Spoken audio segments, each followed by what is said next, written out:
Selamat pagi saudara-saudara jemaat GKJ Karangasem yang dikasihi Tuhan dan mengasihi Tuhan. Kita ketemu dalam acara Ragi Roti pada hari Jumat tanggal 21 2021. Sebelum kita memulai acara Ragi Roti pada saat ini, marilah kita berdoa. Ya Tuhan, Bapa kami yang bertata di kerajaan surga yang mulia, dipermuliakanlah nama-Mu kekal selama-lamanya ya Tuhan. Pada pagi hari ini kami menghadap ke hadirat-Mu mengucapkan puji syukur dan terima kasih karena penyertaan dan perlindungan-Mu dan izin-Mu sehingga kami dapat bangun dengan badan yang sehat segar. Ya Tuhan, pada acara ini kiranya Tuhan berkenan hadir menyertai dan memberkati jalannya acara Ragi Roti pada saat ini dari awal sampai akhir. Doa yang tiada sempurna ini kami panjatkan di dalam nama Tuhan kami Yesus Kristus, Juru Selamat kami yang hidup kekal. Amin. Firman Tuhan pada saat ini diambil dari Matius bab 15 ayat 21 sampai dengan 28. Perempuan Kanaan yang percaya. Lalu Yesus pergi dari situ dan menyingkir ke daerah Tirus dan Sidon. Maka datanglah seorang perempuan Kanaan dari daerah itu dan berseru, "Kasihanilah aku ya Tuhan, anak Daud, karena anakku perempuan kerasukan setan dan sangat menderita." Tapi Yesus sama sekali tidak menjawabnya. Lalu murid-muridnya datang dan meminta kepadanya, "Suruhlah ia pergi, ia mengikuti kita," dengan berteriak-teriak. Jawab Yesus, "Aku diutus hanya kepada domba-domba yang hilang dari umat Israel." Tetapi perempuan itu mendekat dan menyembah Dia sambil berkata, "Tuhan, tolonglah aku." Tetapi Yesus menjawab, "Tidak patut mengambil roti yang disediakan bagi anak-anak dan melemparkannya kepada anjing." Kata perempuan itu, "Benar Tuhan, namun anjing itu makan remah-remah yang jatuh dari meja tuannya." Maka Yesus menjawab dan berkata kepadanya, "Hei ibu, besar imanmu, maka jadilah kepadamu seperti yang kau kendaki." Dan seketika itu juga anaknya sembuh. Nats pada saat ini diambil dari Matius bab 15 ayat 27. Benar Tuhan, namun anjing itu makan remah-remah yang jatuh daripada meja tuannya. Saudara-saudara dalam kasih Tuhan Yesus Kristus, pada masa pandemi COVID-19 ini, dapat dikatakan bahwa seluruh aspek kehidupan sosial masyarakat dibatasi. Kita tidak boleh berkumpul dan mengadakan pertemuan sebagaimana kita kehendaki, tetapi diizinkan dalam jumlah terbatas. Hampir semua kegiatan dilakukan di dalam rumah, sebagai contoh kegiatan belajar dan mengajar, bekerja, bahkan beribadah pun dilakukan dalam rumah.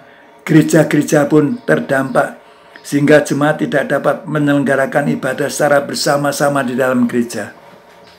Sebagaimana telah berjalan pada saat sebelum bulan November 2020. Suka atau tidak suka, gereja harus menjalani. Maka dengan kata lain, gereja beradaptasi dengan keadaan.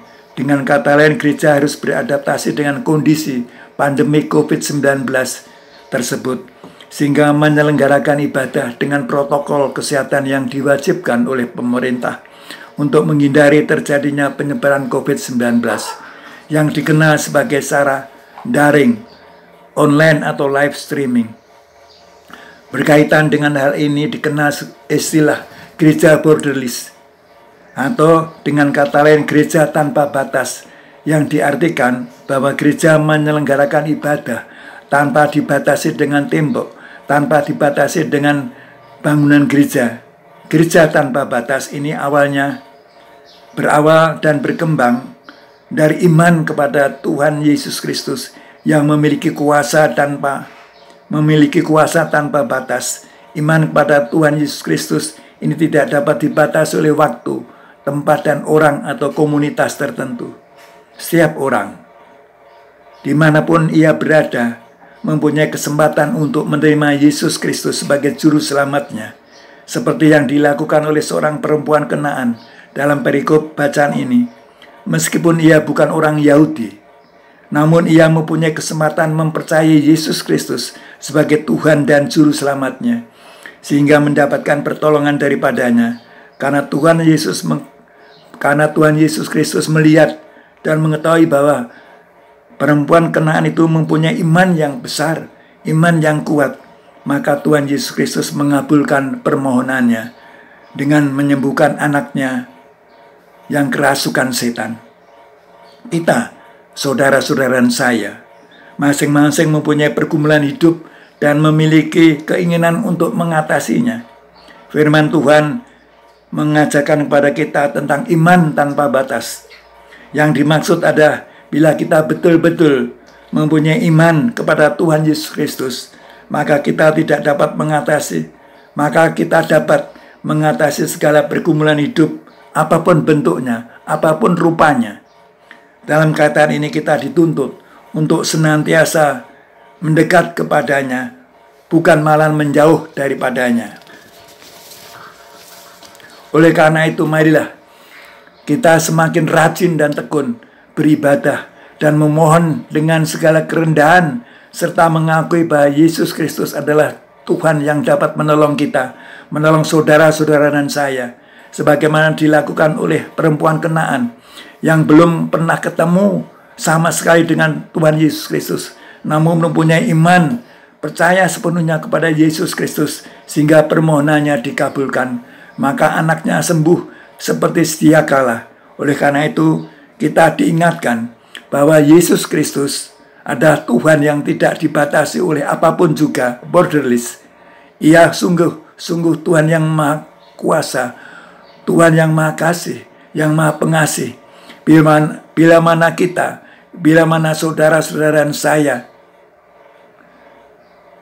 taat dan beriman kepada Yesus Kristus, maka dapat dikatakan bahwa iman atau keimanan kita adalah iman yang borderless, artinya iman yang tanpa batas. Dengan demikian kita akan dipulihkan dan memperoleh pertolongan yang tanpa batas. Amin.